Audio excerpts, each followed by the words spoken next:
Welcome to the Nuclear Snell channel. This episode is about this post-apocalyptic armored jacket. Let me turn around and show it to you. And as usual with this kind of videos, I'm gonna be showing you stuff, talking about my design decisions, about the challenges and solutions that I've encountered while making this, about everything that just randomly comes to mind about this build. I'm gonna show you its features, its mobility, its shiny metal pieces right here. So let's get into it. Right, so this build is one of my first for myself since a long time. There was this other one with the belt armor. I will make a separate video about that, how that is doing, and a very interesting update on that you will really not have expected. Like, really not. But let's talk about this now. So, in no particular order, I guess let's start with the backpack, or rather the straps of it that you see in front of the whole build. Now, as you can see, this whole thing has multiple colors going on for it. The mandatory red accent, as well as olive green here, as well as here. This is less of an olive green, a brighter green, but you get the idea. We have green tones, we have brownish tones in those belts of leather, and we have this blue base layer right here of the jacket. This was a mechanic's overall, by the way. A very old friend of mine a very long time ago gave it to me for further use, which I have done now finally after like 10 years. That happened after a LARP where he wanted to just roleplay a mechanic in a mechanic's overall, but everyone thought it was a shitty vault suit from Fallout, which it would have been, because it wasn't a very good vault suit, because it wasn't supposed to be that. But then he was like, screw that, I'm not putting this thing on again, like, whatever, you have it. I'm like, okay, sure. So it has been lying around. I just tore it off about this height.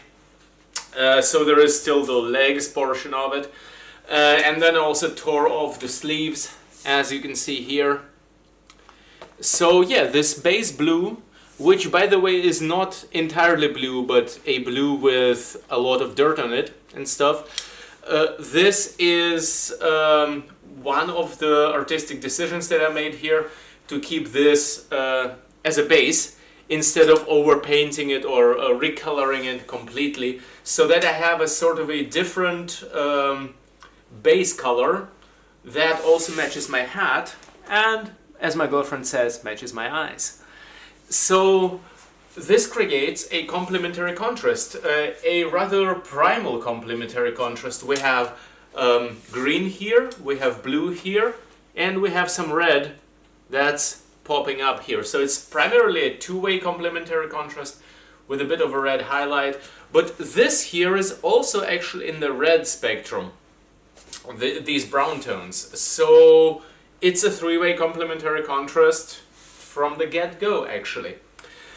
Okay, we also have a material contrast going on, which is also goes hand in hand with termination. Now, if you don't know what I mean by termination, it's how certain parts of the costume or of a composition in general stop or are terminated. And in this case, there is a hard termination on this, let's call it rib line, because this is about where my ribs are. And this is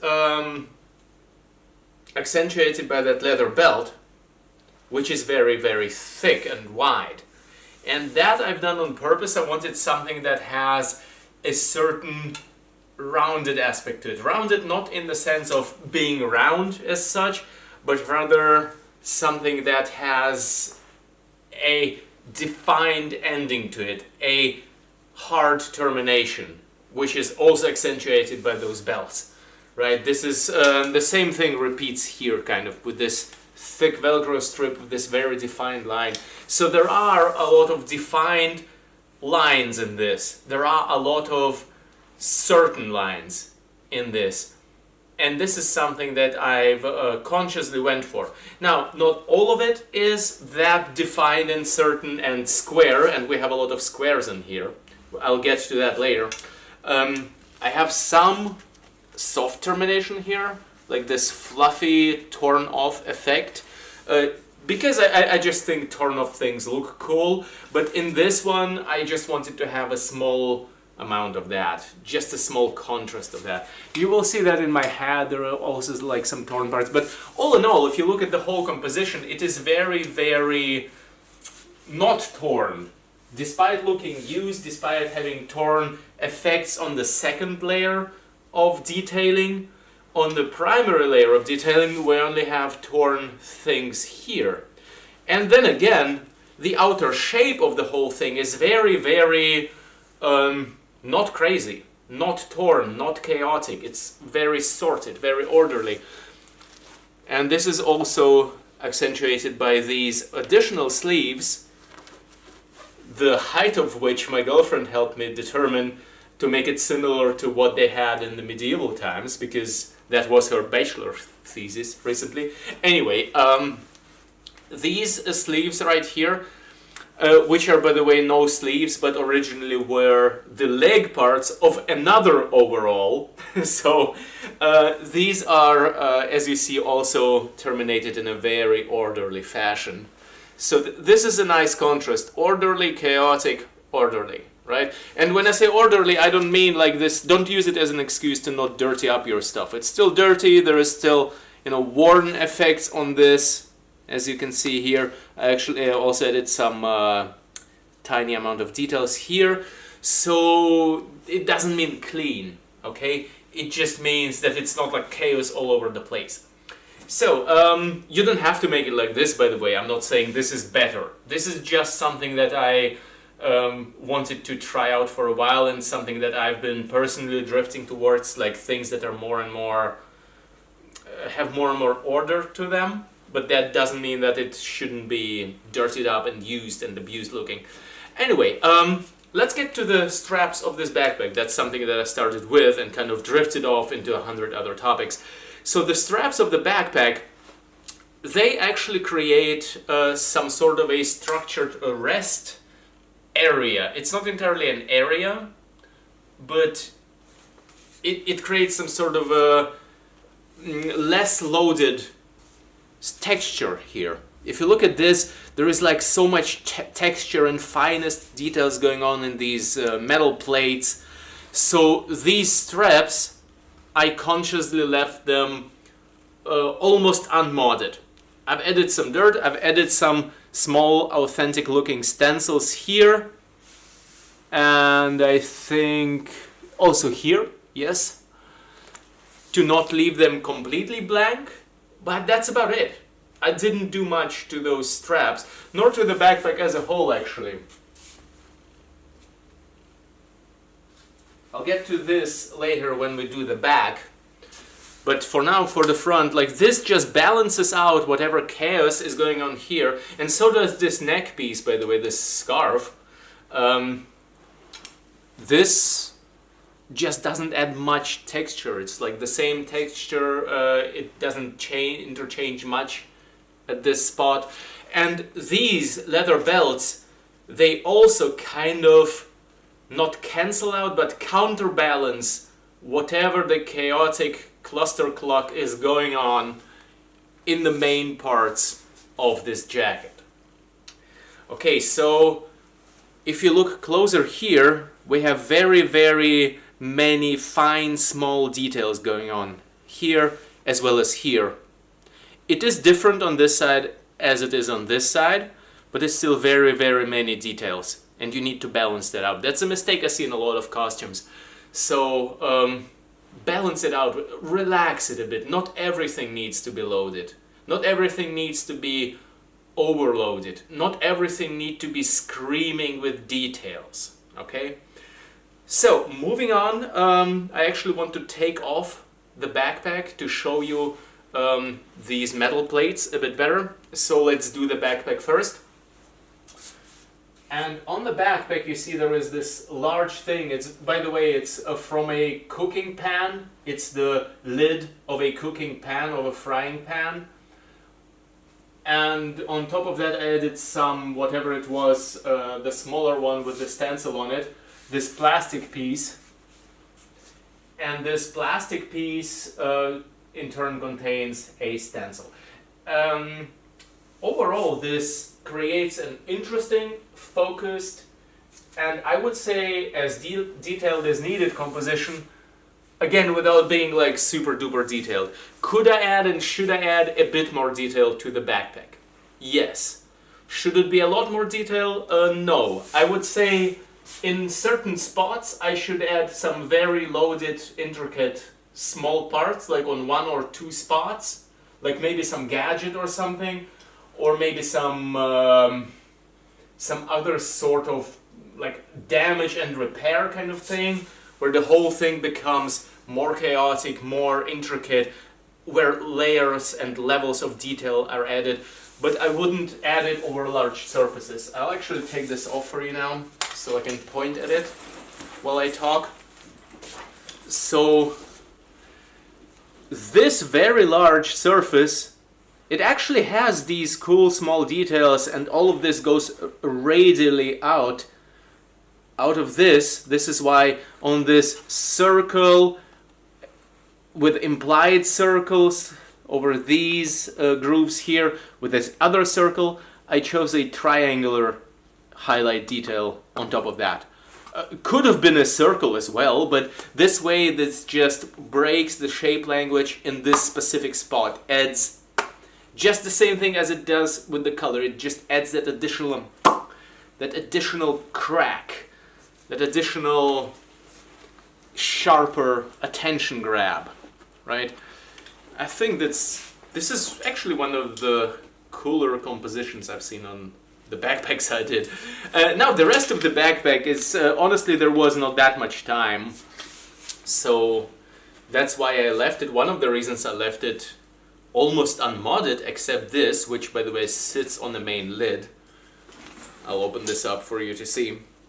And this backpack, it's a Polish kubek kind of backpack, which means cube, I think.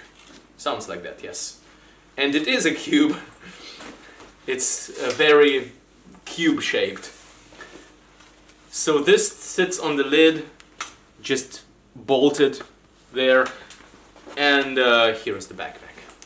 Yeah, this still needs some additional work, but again, I like the way this looks, and the way this large round thing kind of contrasts the main shape language of this whole thing, which is the square or the rectangle. Now let's chuck the backpack aside and look at that. Of course we have a square here, we have a square here, and when I say square and rectangle, they're not the same thing. I'm just using the words interchangeably. Deal with it. So we have a rectangle here, square here, so then squares and rectangles, they just continue with this main plating of the whole thing, and also just the overall shape of it. Okay, it's slightly tapered, but overall this is like also, if I just stand like this is kind of very square. So this basic structure, this stuff, or these metal things, whatever it is, being arranged in those rectangles or squares, that allows me to do things like crazy stuff inside them, this complete chaos, without the whole composition becoming too chaotic and disorganized and unpleasant as the end result. And this also allows me to do this kind of metal chaos on this side, but more ordered and square brigandine looking thing on this side. And this was obviously a conscious choice to take this side and cover it with these smaller squares or rectangles, and on this side to stick with these scrap metal plates. By the way, I have a video about making this sort of a scrap metal looking thing in my scrap metal armor video on my channel, so you can watch that if you wonder how this is done. Basically it's a bunch of scrap metal bolted together, but there is more to that to do it nicely. So that is the main composition of this. On the shoulders I have, well, this is from an old Riot armor. but it also ends in a 90-degree angle here.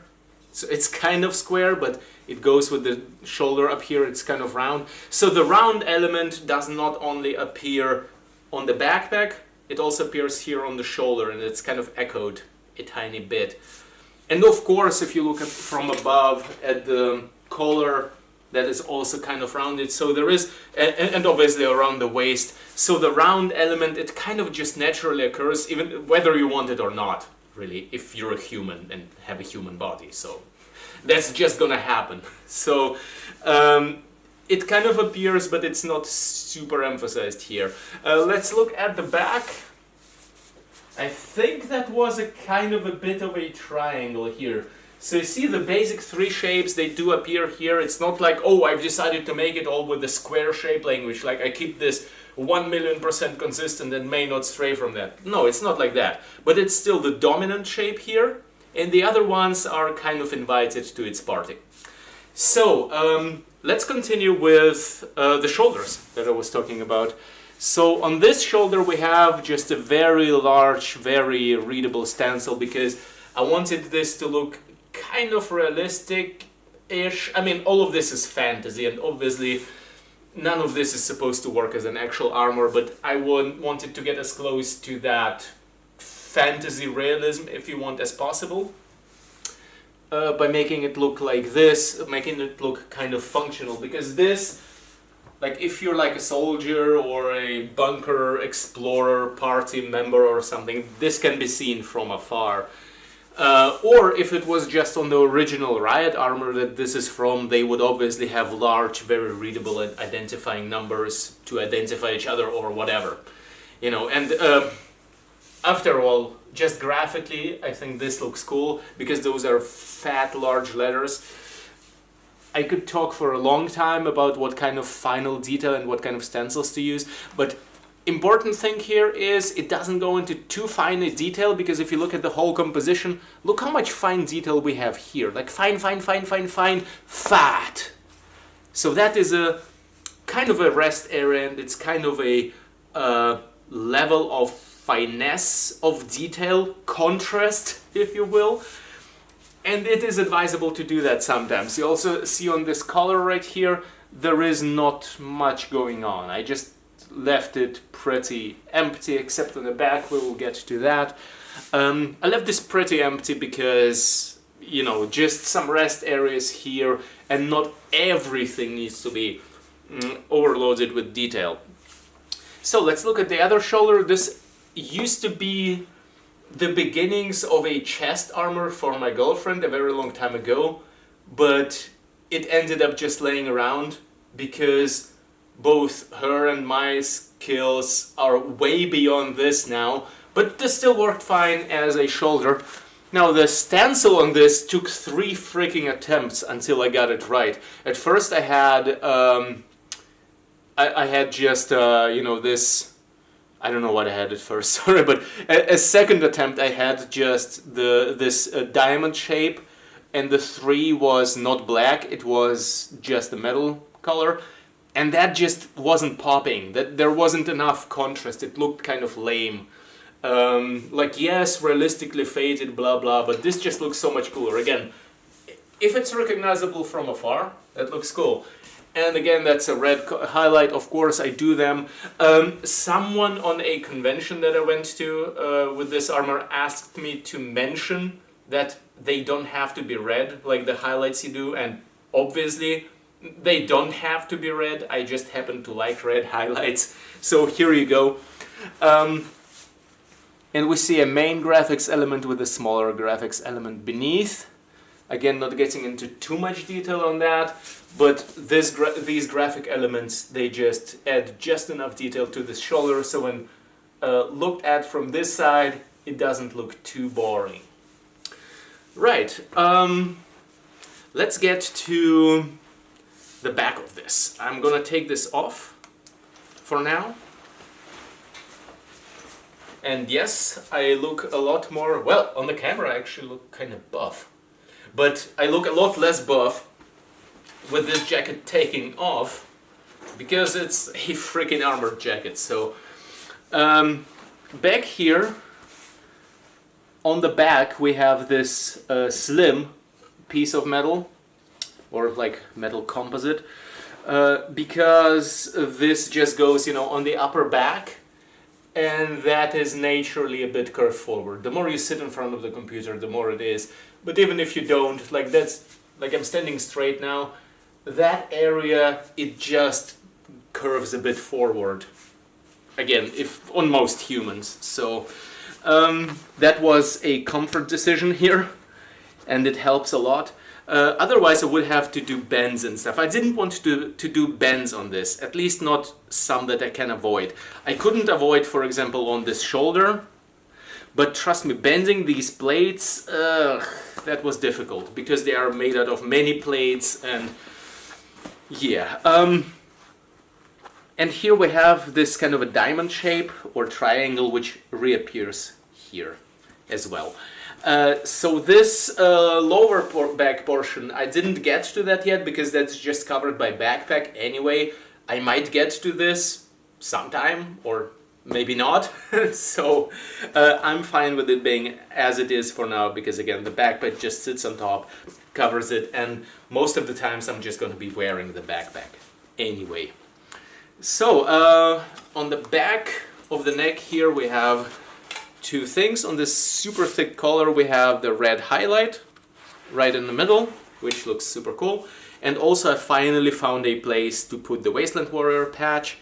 Had it laying around for a while, and this just was fitting perfectly. It's in the same color scheme, and it's, you know, just fits there in the neck to create this kind of a final decoration on the back side, which was really necessary.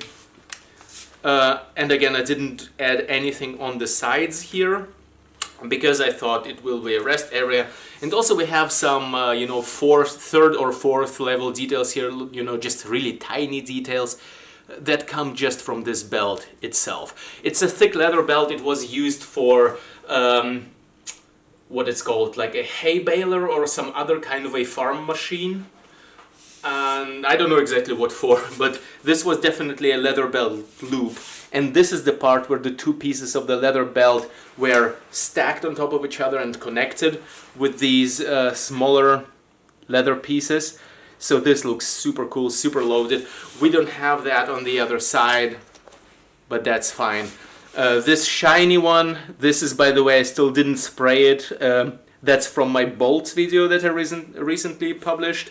If you haven't seen that, yeah, I need to spray this still, and I actually need to trim this a bit as well, or file. Yeah, so this is the super thick collar. It consists of like 5 layers. We have this tactical vest layer, we have this sheep's fur layer here, we have, well, where it's attached, the collar of the jacket itself, and we of course have this super thick leather belt layer. Again, those leather belts, they kind of enclose, accentuate the composition. They look really, really cool. So this originally, this whole color, I took it from another jacket. I actually just reused this exact color with this tactical color plus the sheep's fur on many works now. I just keep it to myself all the time because it looks super cool. I had it originally sitting on the inside of this rather than the outside, and that made my posture look like this, because I would, or rather like this, because it would be just pressing on my neck because it's so thick. So I decided to take it to the outside. All right, let me put this back on. And let me talk about some of the mobility or practicality features on this that I decided to go for. So one thing I did here that I really, really like, and you see how fast it was to put it on. I put it on like a jacket. I clip in this one buckle here, and that's it. And that's how I take it off. If there is a backpack on this, then it's also opening of just, you know, the front belt here on the backpack that sits across the chest, so the backpack doesn't slide too much to the outside of the shoulders. Open this, dump it. This is cool, of course, for conventions and photo shoots and whatever else I'm doing with this costume, but realistically, in the real apocalypse, we all know it's fantasy, but anyway, let's talk about the realism of this. Let's say you're in a zombie apocalypse, raider apocalypse, mutants grab you, or whatever. Let's go with mutants. So mutants grabbed you by the armor, or you were climbing over a fence, running away from mutants, and got stuck on the armor. What do? Ask your body to go to your back zipper or cord or whatever the hell it's held by, and then you need 15 minutes to put it on. Well, good luck. They're gonna eat you before that. With this one, if you're stuck, you just open it up, you ditch it, you're out of there. So I think this is super cool, and trust me, just in the real world practicality terms, this is awesome. This is one of the best costumes I've made in that regard. It doesn't take me anything to take this off. Even to, this is actually pretty hot because it has winter padding in it. So on the one hand, it keeps me warm even on colder days or like in winter. I didn't test it in winter yet, but I will. On the other hand, if I need a break, I can open it or I can ditch it entirely. Let myself cool down a bit on a hot day. Put it back on. Here we go. Really nice. A lot of things fit under it. It basically has a jacket functionality. The sleeves stop here, which I think is cool, because here I can do like arm wraps or not do them or wear something under it, whatever I feel like wearing under it, and it will show here.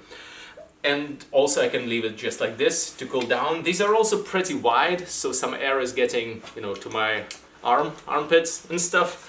And obviously let's get to this part where it just goes until, it goes, as I said, about to where my ribs stop. So my ribs are like here. And under I have this corset to which I will get. And as you see, when I move, it just glides on top of it. So there is a lot of mobility going on here.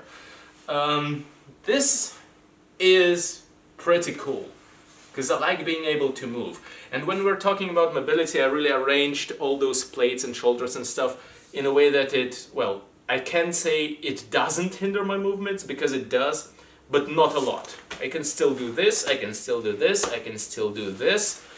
When I raise my arms, that is the biggest issue here, because the shoulder will just drive into whatever is going on here, but I just wanted to have metal here, especially on this side. The left side is problematic. I can't raise my arm more than this, but again, I can do that. So it's like, it's supposed to be and look like a heavier, bulkier sort of armor, and for that, it is really freaking mobile. It's not that mobile compared to some lighter builds that I've also made or seen, obviously, if that makes sense. By the way, if I can give you one safety advice, if you ever build something like this, do not do stupid stuff like testing it by stabbing it or whatever, because you will injure yourself or whosever armor it is you're stabbing while they wear it. There are known cases of this kind of stuff where it just goes through, or more likely just gets between the plates, and don't. It's a costume, okay? It's a costume. It's not an actual armor. Alright, moving on. These here are attached by these bolts right here, so those, it's not like an entire underlayer, even if it looks like it. In the combination of this plus this, it kind of looks like I'm wearing an undersuit in this olive green color, but it's not. As you've seen, I'm just wearing a t-shirt, and this is a separate part from this, and these sleeves only go up until here. Now, as I've mentioned in my bolts video, and I'll mention it here again, the way this is built is these padding pieces here are pot holders, so like for cooking, for grabbing hot pan or whatever, or pot. And these were originally green. These were not, but I just spray painted them green and let them dry for a while. And on top of these, I have attached all of those metal pieces. Now, each of these metal pieces, like this metal piece, is coherent to itself, so it holds without the pot holder. It is attached to the pot holder with a couple of bolts, and then the pot holder is attached to the jacket. In the case of this, the pot holder sits on top of the jacket and it is attached to it with a couple of bolts, and only to the pot holder are these small aluminum pieces connected with those washers on top of them for a cooler look. And that is because I like to be able to just, if I want to ever remove this entire panel and put it somewhere else, I can do so by opening a couple of bolts instead of opening all those bolts and destroying the entire panel in the process. So it's kind of a modularity that I built into this. And the same can be said about most other parts. Like this shoulder, for example, I can also open a couple of bolts, remove the shoulder piece, including the padding, and use it somewhere else, be it on this build or some other. So that's the kind of modularity I really like in my costumes. Now, one weakness this armor has is trying to put on the backpack all on my own. I a lot of times get entangled in my armor pieces, just like now. So I do need someone to help me put this on. I can manage, but it's just not the easiest thing. It's a lot easier to ditch it. Which again, as we've discussed, if you're into like super realistic backstory or whatever, ditching your stuff is more important than being able to put it on super fast, although both is important, of course. So, this is what it looks like all together, once again for you. By the way, I will make another episode, I think, about this corset thing, because it looks cool right now, but it's just very uncomfortable to put on and off. It's just kind of awkward. It also broke on the convention. I made it a very long time ago, and it needs some updates. So there might be another video about this. Let me know in the comments whether or not you would like to have one. So, I hope this video was useful and entertaining to you. Support me on Patreon, that's linked in the video description. Also, as many of you know, I make custom commissions, which means I can make something like this for you, or whatever else you like to have. Basically a super high-level post-apocalyptic costume according to your wishes. If you are interested, then contact me on Facebook or Instagram. Also linked in the video description is the Nuclear Snail community group on Facebook. Join up, let's chat, let's hang out. That's where you will find me a lot of times. So until then, hail the snail!